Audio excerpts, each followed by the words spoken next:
Hey everybody, good morning. I'm glad to see you here. It's a Friday morning, but rainy here, so I'm a little bit on my porch. So you get a different view of my backyard. But nothing's running around. All the squirrels and birds and things are kind of quiet. So if you don't know who I am, I'm Rita Hickman. I'm a body-mind expert, a shiatsu massage therapist, and a women's burnout coach. That's my specialty, is how to use massage and body-mind and Eastern medicine and indigenous medicines to really bring that wisdom and that nurturing that those sorts of healing or ancestral sorts of healing, bring it back into the world as we know it today. We've lost a lot of that wisdom, as our communities have been fractured and how it hasn't been passed down. And part of my job has been to collect that wisdom about healing and how the body heals, and then constantly be looking for cutting edge new science that supports it all. So that's who I am. Now, today's topic is about criticism and how to accept it well, and a few reasons why you should accept it well. So I used to be very, very reactionary. I didn't handle criticism well. I remember that, I was in theater, I was in music, and people had to be very careful around me. They would tiptoe a little bit and kind of leave me alone and give me a little bit of space, because I took everything, hey Ashley, I took everything very personally, and I was very trigger happy. I got angry very quick, and it took a lot for me to kind of dial it down. Now, when you work on your body, mind, and your health stuff and how your body affects how you feel, you can really keep that stuff in check. You can keep your reactions in check. And you start to get, hey Agadir, you start to get a different perspective on criticism, because now you aren't so depleted and so tired that everything just sort of knocks you on your butt. When you start getting healthier, when you start nurturing and taking care of your body, mind, and taking care of what your real needs are, when that happens, you start to look at criticism from a different way.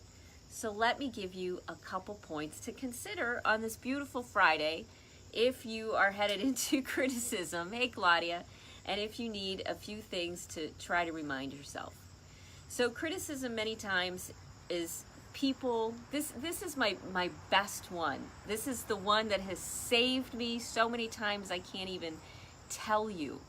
When someone criticizes me and they're pointing a finger and they're saying, you did this to me. There's that old adage of, when you point it with one finger, that four fingers are, pointing back at you. And that's really true. When someone is sharing or criticizing you, what they're doing is they're sharing their deepest fears. They're sharing the things that they struggle with the most. They're sharing the things that they've had deep, hard, difficult lessons about. And the criticism probably has nothing to do with you.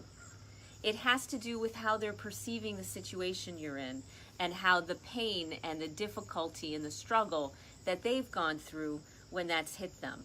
So when someone is criticizing you and pointing a finger, the best thing for you to remember is that they're sharing the most intimate part of themselves with you. They are sharing the deepest, most scared, most broken and hurt parts of themselves, and they don't even know it. They will tell you every single time. And so when someone is critical of what I've done or what I'm doing, it tells me where they're at in their journey. It doesn't mean that that they're right. Hey Sarah, unless they've got a lot of experience, and experience being my sort of personality and how I deal with things. Only when I feel someone really gets an understanding about who I am and how I work do I really accept their criticism. I listen to it and I take what I can from it, but I don't take it so much to heart. For pretty much everybody else, I recognize when they're saying they're saying, I was hurt. This is what I was broken with. This is what I struggled with. This is what I had a hard time with.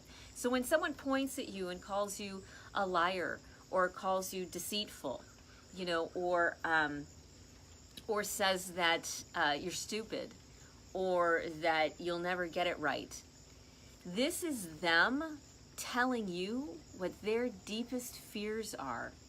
This is them sharing with you in an intimate way that they probably don't share with too many other people. So when someone's critical of what's going on with you, when you recognize that this is an intimate, special moment, and if you can maintain, if you can keep from overreacting, you might be able to see it as a sharing, as a time of deep bonding and deep connection. It's hard not to react, but remembering that they aren't talking about me, that they really are talking about themselves, and they don't even know it. And they're sharing this deep piece of themselves with me. It develops intimacy. It sounds very counterintuitive. It sounds like, when someone criticizes you, you're supposed to fight back and defend yourself. And that has its place, especially in an argument. But if you are pushed over your edge already, then you aren't going to be able to maintain, and you're going to come from your own reactionary state. It won't be with wisdom and groundedness. It will be from your own fears. So if you can remember when someone's pointing a finger at you, that it's really a deeply spiritual, intimate moment, it will help you maintain and defend yourself well. So here's the other thing to think about, the second thing of the three. When people haven't lived your life to a certain degree, maybe they know you, or they've got a different personality type, or something like that. Maybe they're friends or acquaintances or spouses or family, whatever it may be.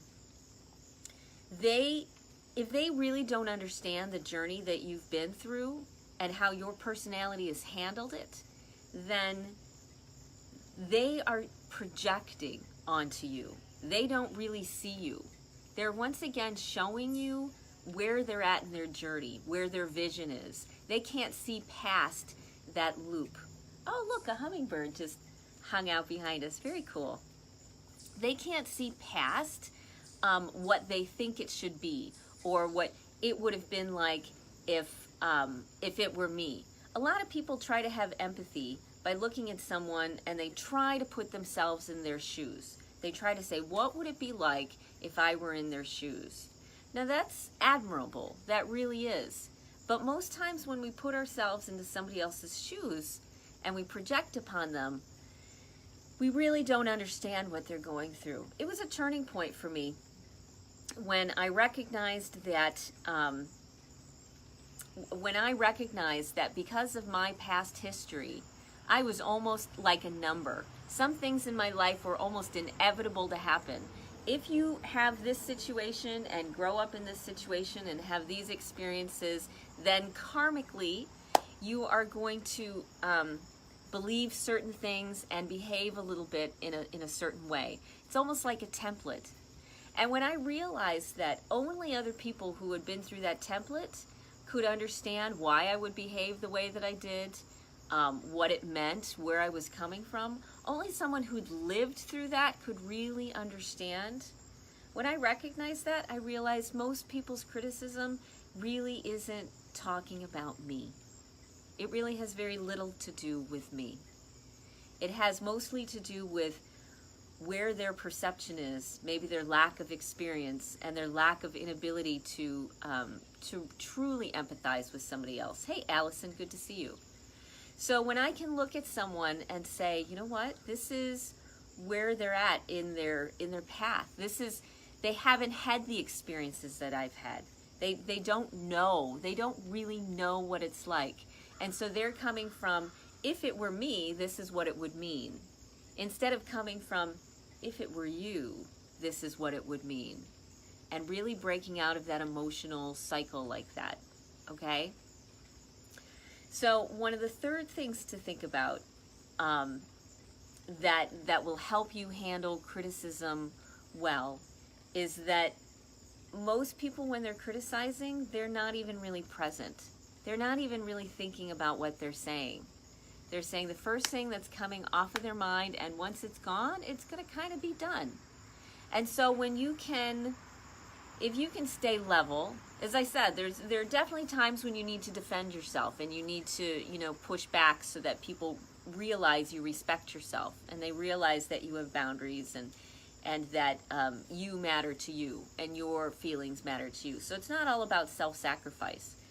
But when you can maintain, people are able to move this energy. A lot of their criticism is based on stuck energy that they haven't had a chance to move. When they were younger or some experience in their life, they had an emotion. And they took that emotion and they stuffed it down because they weren't capable or safe enough to process through it. They weren't in a place where they could feel what they were feeling and be okay and come out the other side. And so what happens to all those emotional chemicals is that they end up being in the body. So when someone is criticizing you, what's happening is they're moving some energy. They're moving that belief and that idea. And when they're given a non-judgmental, safe space to say the things that are closest to them, most intimate. Remember, those criticisms are most intimate to people. When they get that chance to share that and be heard and validated, many times that's where the healing happens. And it can take a few times for sure, over a period of time. Absolutely. But every time that they feel like their feelings were heard and validated, typically the next time they're not as critical. Because for them, this is a deep-seated fear, belief, idea, upbringing, imprint, whatever it may be, that they're obsessing about because they haven't moved beyond it. And when you can stay present to them and listen to them and have compassion and understanding, because you know where it's really coming from and you have planned on being in a good place, hey Margie, then you can help them evolve. You can help them move forward and be less critical. Because a lot of times people are critical because they're stuck in that obsessive mindset. They can't break out of it and they just want to be heard and validated. And when you hear and validate them, the emotion dials down. They're finally able to flush it out of their system. And they're not going to trigger so hard the next time that you do something that they want to be critical about. That's how intimacy grows. It grows when we can hear what somebody else has to say without judgmentalism, express what we have to say without judgmentalism, and see it almost as a sacred moment.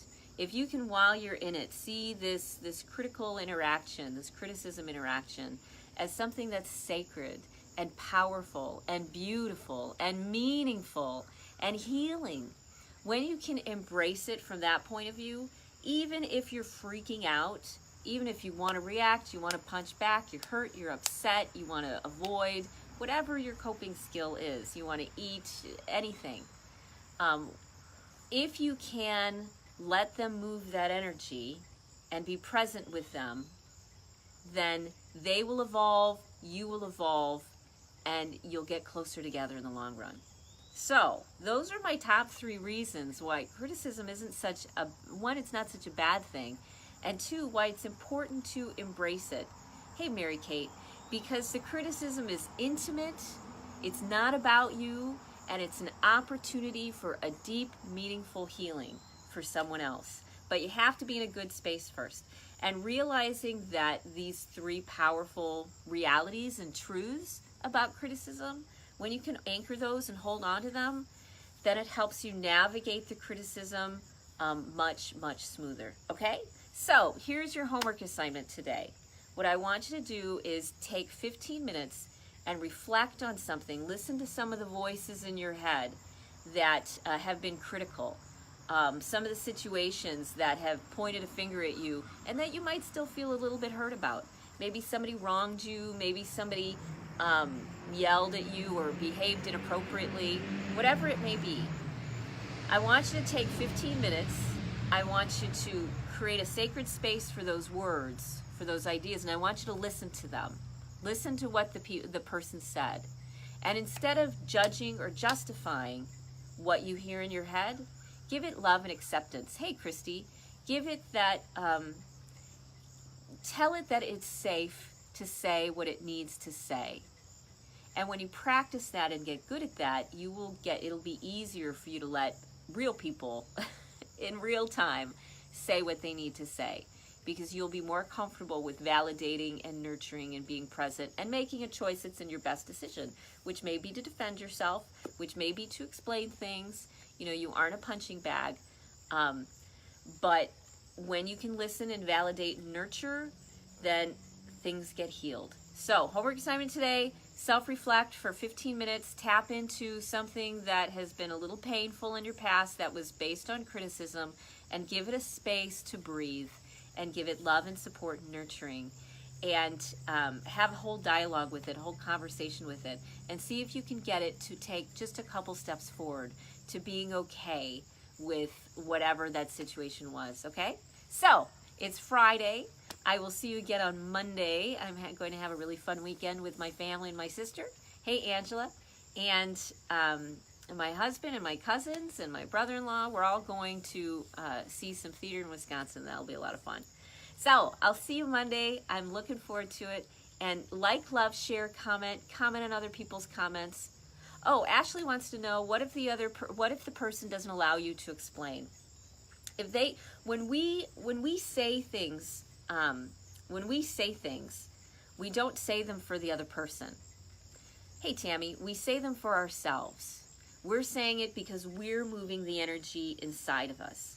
So if the other person doesn't allow you to explain, that's okay. The only person that needs to hear you speak, really, is you. You are the only person that needs to hear you speak.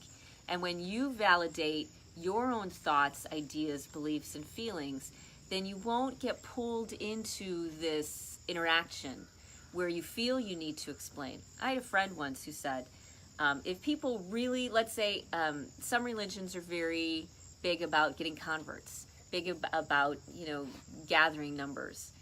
And they would say, if these people really believed in what they said, they would be going up and down the streets, yelling it, trying to convert every single person that they could, because they have a deep knowing and a deep okayness with how they feel and what they're thinking.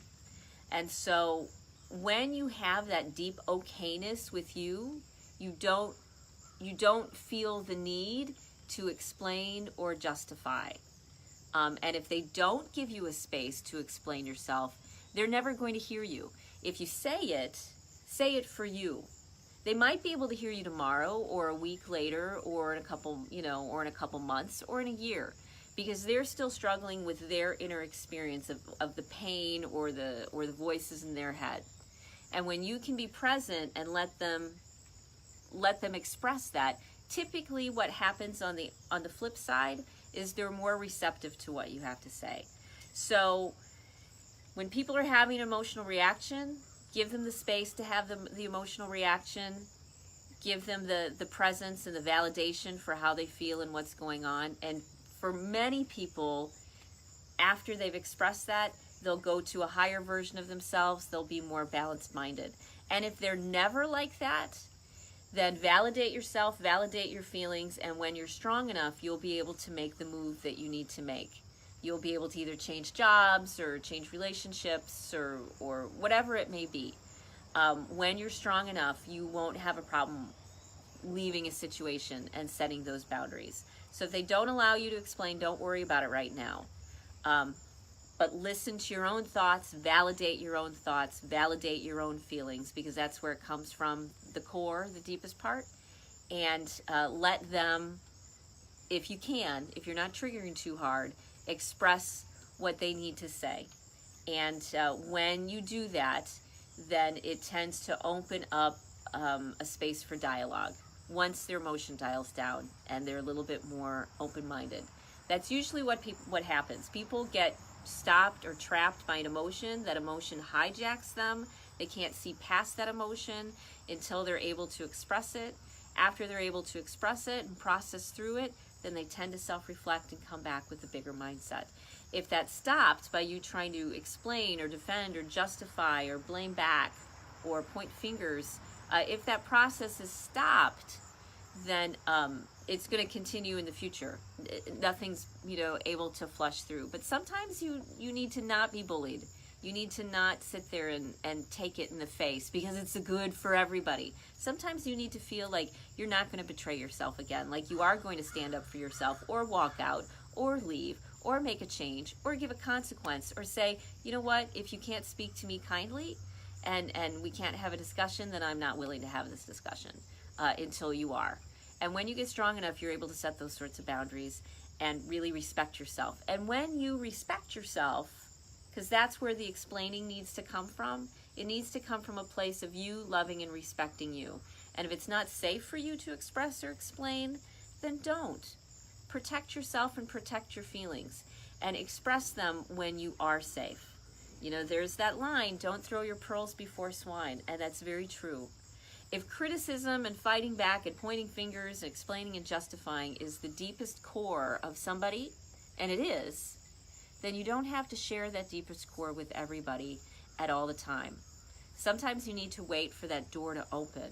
So you wait and you watch and you feel, and when the door opens, that's when you can express what you need to say. And if that door never opens, then you have your wisdom and insight too, that, okay, this isn't the relationship I thought it was. And because it's not, I need to work on nurturing and fortifying myself. And when I am fortified, it will be easy for me to set the boundaries and do the things that I need to do to respect and love myself. Okay? Cool. So homework, self-reflect, something that's, you know, bothered you in the past, a little bit of criticism, and tell yourself it's okay and you love yourself and you're glad that it showed up. And like, love, share, comment on other people's comments, and I will see you Monday. Bye.